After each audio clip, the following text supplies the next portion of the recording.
called devil worship, but that was actually just a symbol for sun worship under the age of Aries, the ram. Yeah.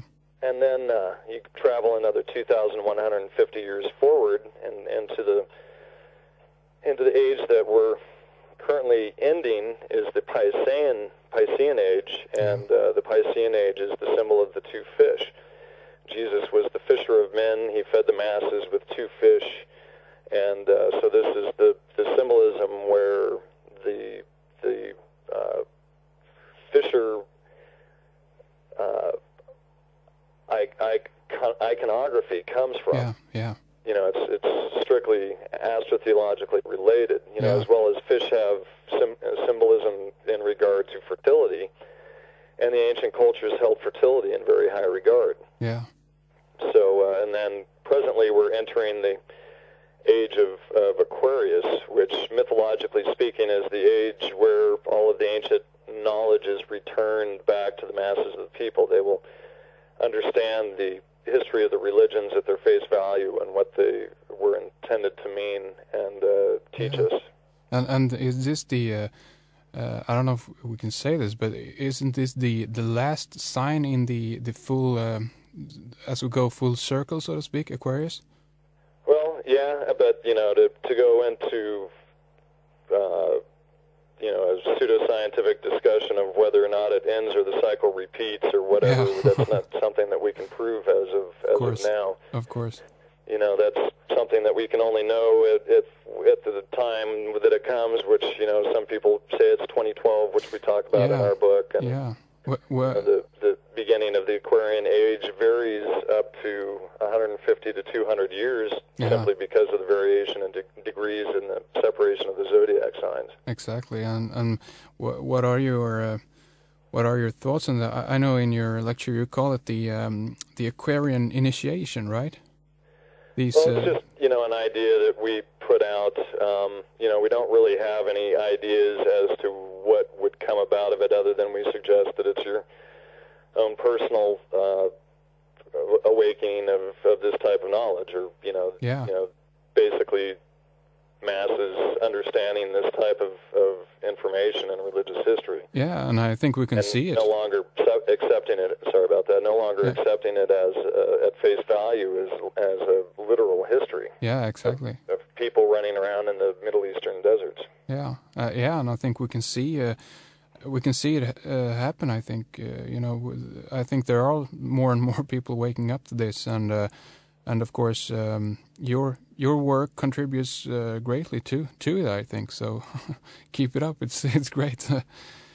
And thank you. Yeah, to connect this back, you know, I haven't yet read the book. I should get myself a copy, and I read. I don't get the time to read as much as I'd like to these days. But is the video lecture? Is it like a short version of your book, or do you go off into any specific other directions in the book? Well, the book is definitely based on a lot of information in the video, but it's probably, I would say, the video contains about 20 to 25% of the information found in the book. We definitely go into a lot more history and detail, and we provide a huge amount of footnotes and references into our research that we just weren't able to do in the video. Yeah.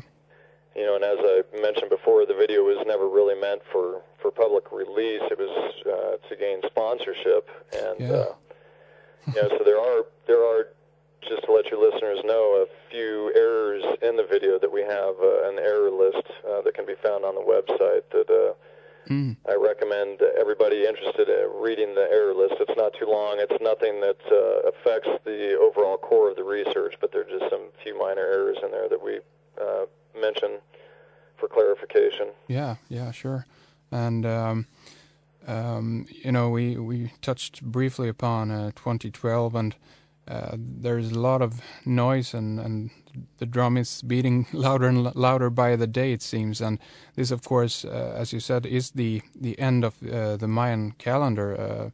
there's different theories exactly when it ends and so forth, but basically around 2011, 2012, going over to 2013. And I mean, do you have any ideas? I mean, there are so many thoughts that there is a catastrophe coming, and there is a lot of different ideas. And what's your take on it? I don't like to. I'm not a prophet. I don't like to get into predictions of what 2012 will bring, if anything. Yeah.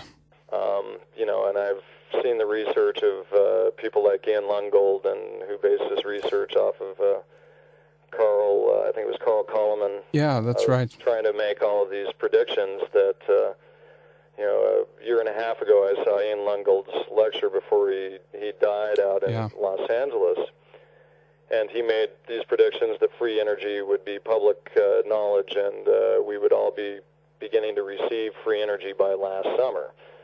And clearly that information is not mainstream public. We're paying, up to, in California, up to, or the highest gas prices ever, nothing compared to Europe. I used to live over there too, so. Yeah, indeed. But, we're paying the highest gas prices ever, and, it's, I don't like to get into that whole prophecy sort of thing. Sure. There's no reason for it, and just to put speculation on something, it's, nobody can say for sure what's going to happen.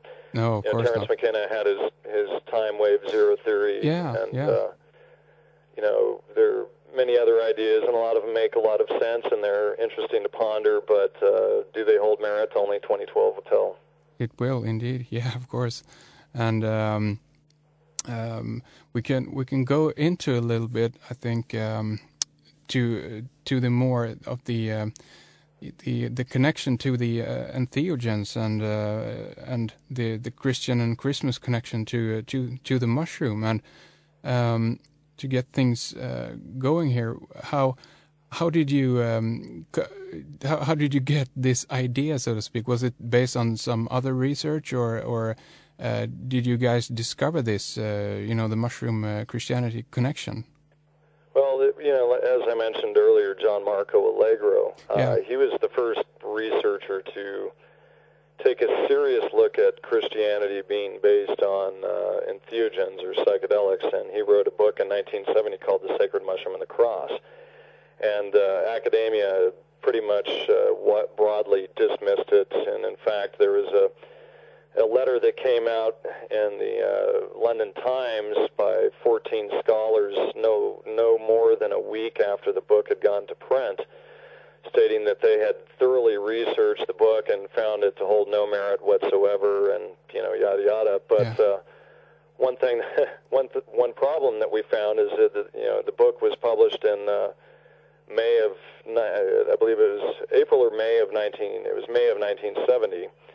And these 14 scholars' review came out within a week of the publication of the book, but the book contained over 150 pages of footnotes, references to other very well-known scholarly books and sources. So for even 14 people to go through that much material in a week and write and publish a letter to the Times, it just was an impossible time. It just wasn't possible. They didn't give his research due credit, and as I mentioned earlier, Allegro was the only non-Christian member of the Dead Sea Scrolls translation team, and all of the other members were, except for one who was working at a different seminary, all of them were Catholic priests, except for Allegro, who trained in the Methodist ministry and then left because of his studies in languages.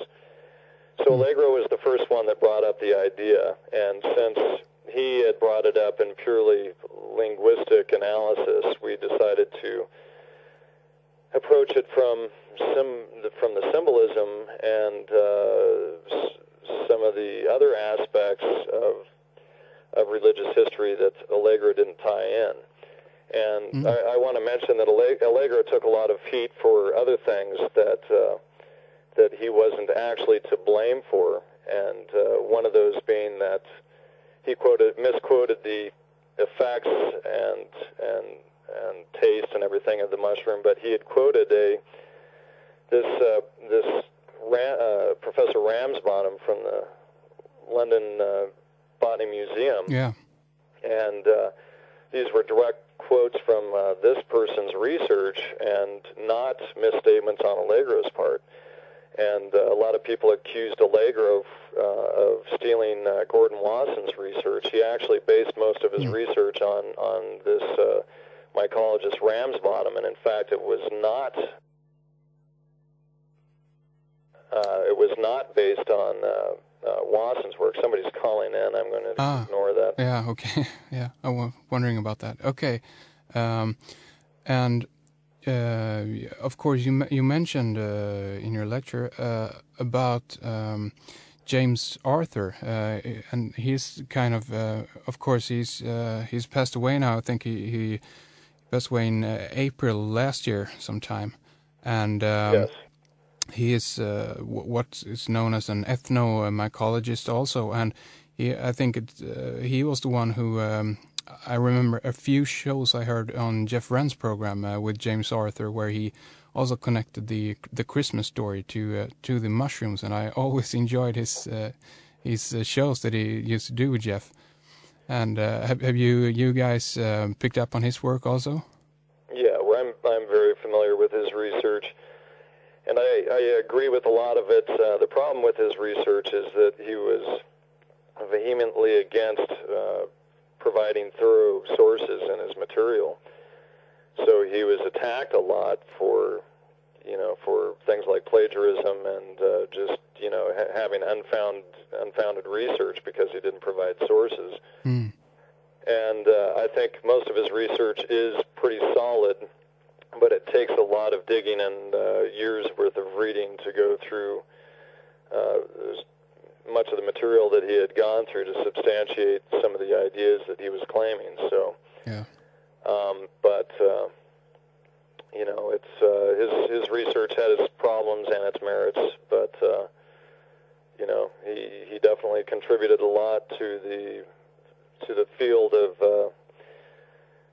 ethnomycology, and especially in Christianity. Yeah, and his what. I guess it's more of his basic ideas was, based upon. Remember the shows that he did, that he showed the symbology in the old the Christmas, the old pictures of Christmas and New Year's Eve with elves with mushroom hats and so forth. And I know that you guys also have. A lot of pictures in your lecture there, and they're really they're fascinating, and it's really it's pretty also, of course. But what do you think? Do you think that this is some kind of communication about this, or is this just the myths passing down through the generations without us knowing about it? Well, maybe some of both, but first I wanted to mention that it was originally Dr. Patrick Harding out of the University of Manchester, who was the first to bring the Christmas mushroom information to light. And throughout the 90s, he would travel throughout England and especially London around Christmas time and do talks about the Amanita muscaria mushroom and the history of Christmas. And then James Arthur, I believe, had caught on to that research either through a book called The Physics of Christmas by James Highfield, or through Harding's later publication, which I think came out in 2000 or 2001. He was probably the first